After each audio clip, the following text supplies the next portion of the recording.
Hello friends, आज हम एक बैकपैक का वीडियो लाए हैं। ये बहुत ही खूबसूरत है, बनाना भी बहुत ही आसान है। चलिए इसको बनाना शुरू करते हैं। इसके लिए हमने यहाँ पर 2 पीस रबर क्विल्टेड शीट ली। इसमें अंदर रबर शीट है, पीछे नॉन वूवन है और 2 पीस हमारे नॉन वूवन के सिर्फ है। ये 14.5 बाई 12.5 के चारों पीस है। इसमें से एक पीस लेके इसका मिड पॉइंट हम इस तरह से निकाल लेंगे। यहाँ पे देखिए हमने नॉच कर देंगे, मिड पॉइंट है यूँ। इसके बाद हम बाहर की तरफ गोलाई दे लेंगे अपनी इच्छा से, जैसी गोलाई चाहिए। अब ऐसी ही गोलाई चारों पीस में देंगे, यानी एक क्विल्टेड और 2 नॉन वोवन। ये देखिए, अब हम नीचे से 12 इंच पे एक निशान लगाएंगे इस तरह से एक पीस पे। बाकी 3 पीस हटा लेंगे और उसके बाद हम यहाँ पर एक सीधी लाइन खींच लेंगे। तो ये सीधी लाइन खींच ली। अब इसी सीधी लाइन से इसे कट कर देंगे, 2 भागों में हो गया। अब हम यहाँ पे पीले रंग की पट्टी लेंगे और इसको इस तरह से डबल फोल्ड करेंगे कि हमारा ये जो रॉ एजेस है पूरे छुप जाए। तो इस तरह से देखिए हम यूँ डबल फोल्ड करके पिन लगाते जा रहे हैं। तो ये हमने पिन लगा ली पूरे में, ये हो गया। अब नीचे हम चेन लेंगे, चेन सेम वही नाप की लेंगे। देखिए पीछे भी इस तरह से अपने डबल फोल्ड करके रखा है। चेन ले लेंगे, चेन की तरफ दोनों तरफ रनर लगाया है। टोटल चेन की लंबाई वही रखी है। 2-2 इंच के हमने रनर, सॉरी 2-2 इंच के हमने यहाँ पे टैग लगाए हुए हैं। एक रनर इसमें डाला है। तो इस तरह रख के इसे सिलना है, आराम से सिल जाएगा। ये देखिए दोनों तरफ अब हमने इसी तरह से पीले रंग की पट्टी को मोड़ के रखा और हम इसको चेन को बीच में लगा लिया। तो इस तरह से हमारे एक पीस यूज़ हो गया है क्विल्टेड वाला। इसके पीछे हम एक नॉन वोवन का पीस लेंगे, यानी अब 2 पीस हमारे इस तरह से यूज़ हो जाएंगे और इसको चारों ओर से सिल लेंगे जिससे कि जेब बन जाएगी। अब एक 5 इंच बाई 17.5 इंच का पीस लेंगे, उतनी ही बड़ी चेन लेंगे। चेन में 2 रनर हमने डाले हैं और इसको बीच से इस तरह से कट कर लेंगे और यहाँ भी हम लगाएंगे पीले रंग की पट्टी।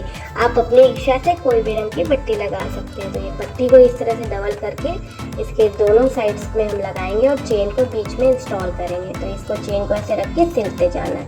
तो ये देखिए एक तरफ हम सिल रहे हैं, दूसरी तरफ भी ऐसे ही हो जाएगा। तो ये दोनों तरफ हो गया। अब एक दूसरी पट्टी लेंगे, ये 5 इंच चौड़ी ही है और 36 इंच लंबाई में है। तो ये पट्टी को इसमें रख के हम यहाँ पे सिलाई कर देंगे, डबल ट्रिपल सिलाई करेंगे और दाब सिलाई भी देंगे। तो इस तरह से हमारी 17.5 इंच की चेन वाला पीस हो गया और 36 इंच का ये वाला पीस हो गया। तो इस तरह से दोनों को हमने जोड़ दिया। तो ये जुड़ गया और हम यहाँ दाब सिलाई 2 बार दे रहे हैं।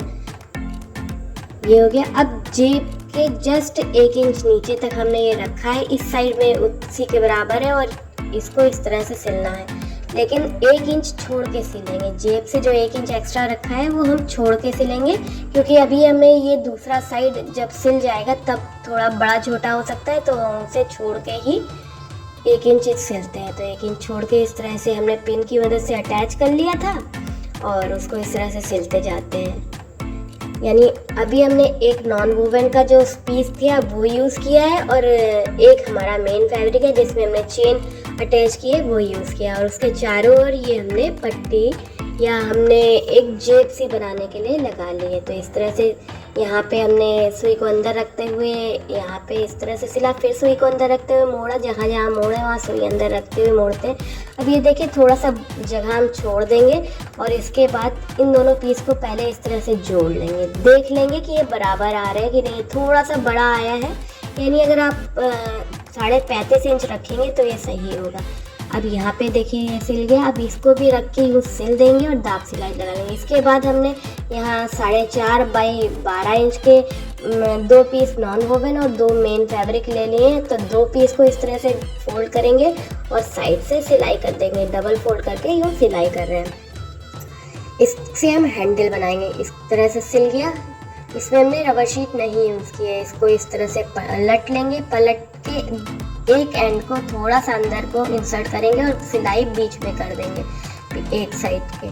अब इस तरह से हम 3 साइड से यूँ सिल लेंगे। यहाँ तक गए, सुई को अंदर ही रखा, इधर सिला एक साइड, क्योंकि सिलाई अगर ऊपर आएगी तो अच्छी नहीं लगेगी। अब ये इसको इस तरह से बेल्ट बनानी है। तो ये जो हमारा पीस है इसमें कोई एक बक्कल हमने ले लिया या कह सकते हैं एडजस्टर ले लिया है और उसको इस तरह से 8 इंच के पीस में यूँ डाल के यहाँ पे रखा है। हमको बहुत अच्छा एडजस्टर नहीं मिला है, नॉर्मल वाला हमने यहाँ पे लगा लिया है 8 इंच के पीस के साथ। और इसको इस तरह से इसके ऊपर रख के चारों तरफ से सिल लिया है। तो ये सिल लिया है। बीच वाले पोर्शन में जो हमारा एडजस्टर है उसमें डाला था हमने अपने पट्टी को, तो ये यहाँ जुड़ गया है यूँ। ये देखिए 8 इंच का था हमारा ये पीस। अब एक 17 इंच का पीस लेंगे। 17 इंच के पीस को लेने के बाद एक हमने यहाँ पे 2 इंच बाई 4.5 इंच का पीस लिया है और उसको इस तरह से रख के इस पे सिल लेंगे। देखिए हमने यूं सिला है, इस साइड भी सिला, यानी दोनों साइड से लॉक कर दिया। ये सिल गया है। अब हम इसे पलट लेंगे बाहर की तरफ को यूं, ये हो गया। अब इसके बीच में यूं सिलाई दे लेंगे ये। तो ये हिस्सा भी हमारा रेडी हो गया। अब इस पट्टी में जैसे हम अपने एडजस्टर में डालते हैं वो इसको पिरो लेंगे ये, और एंड को भी हम सिक्योर कर लेंगे, यानी हम एक सिलाई कर लेंगे डबल फोल्ड करके। तो ये हो गया। अब इसको रखना कहाँ है, मिड पॉइंट है। मिड पॉइंट से 1-1 इंच दोनों तरफ रख के, और ये एक और हमने 8 इंच का पीस लेंगे यहाँ यूँ रख के, और उसको इस तरह फोल्ड करके यहाँ पे एज इट इज सिला जा सकता है। यानी आपको क्या करना है, मिड पॉइंट से 1-1 इंच दूरी पर इसे रखना है और बीच में 8 इंच का पीस रख के इस तरह करने के अलावा, या इसे 1.5 इंच नीचे रख के सिल दिया हमने। मेन से 1.5 इंच नीचे रखा है। अब यहाँ पर 8 इंच की पट्टी को इस तरह से मोड़ के बीचों बीच वाली लाइन पे सिल दिया है। इससे मजबूती, जैसे अभी हम बता रहे हैं, इससे मजबूती आएगी। अब इसे पलट दिया है क्योंकि ये नीचे को रखा है तो रॉ एजेस दिख रहे हैं, तो उसको छुपाने के लिए एक और पीली पट्टी ले ली है और उसको इस तरह से रख लिया। इस तरह से आपने 2 मेथड देखे ये पट्टी इसमें जोड़ने के। तो ये हमारा एक और जो क्विल्टेड पीस था वो भी हमने यहाँ यूज़ कर लिया है। रबर शीट अंदर है और बीच में हमारा पीछे नॉन वोवन है, इस तरह से जुड़ गया है। अब 1 इंच छोड़ते हुए दोनों तरफ ये भी जोड़ लेंगे। तो इस तरह से पीछे का पीस रेडी हो गया। अब क्या करेंगे, सेम वही चौड़ाई हम सिर्फ 2.5 इंच है, हमने सेम लंबाई वगैरह इसकी जो हमने आगे वाले हिस्से में लगाई थी वही है। अब इसको भी हमने इस तरह से छोड़ते हुए फिक्स कर लिया है यहाँ पीछे के पीस में, और इसको भी चारों ओर सिल देंगे। ये देखिए, और सेम वैसे जैसे आगे एक पल्ले में। अब जो लास्ट वाला हमारा नॉन वोवन का पीस था उसका मिड पॉइंट निकाल के इसके मिड पॉइंट से यूँ जोड़ते हुए यहाँ पे इस तरह से पिन लगा लेंगे। पिन लगा के सिल लिया तो ये पीछे का पल्ला हमारा रेडी हो जाएगा। ये देखिए, और इसमें यहाँ पे नॉन वोवन लगा है। अब जो हमने आगे का पीस रेडी रखा था उस पीस के अंदर इस पीस को ऐसे रखना है, ध्यान से देखिएगा। और उसके बाद चारों ओर से सिलाई करनी है। ये देखिए, इसको इस तरह से रख के चाहे तो पिन से अटैच कर लेंगे, बाद में हम सिलाई करेंगे। इसकी सिलाई इस चारों ओर से करनी है। तो ये देखिए, हमने इस तरह से इसे रख लिया है कि ऊपर की तरफ हमें जो उल्टी पीस दिख रही है ये हमारा मेन चौड़ा वाला पीस है, और उसको इस तरह से सिल देना है। सिलने के बाद चेन खोलनी है और चेन खोल के बैग को पलट लेना है, और हमारा बस रेडी बैग। ये देखिए कितना खूबसूरत 2 चेन वाला बैग है, पीछे कितने अच्छी तरह से, आगे भी एक जेब है। आई होप आपको ये ट्यूटोरियल अच्छा लगा होगा। अगर अच्छा लगा हो तो इसे लाइक कीजिएगा, शेयर कीजिएगा। चैनल पे नए तो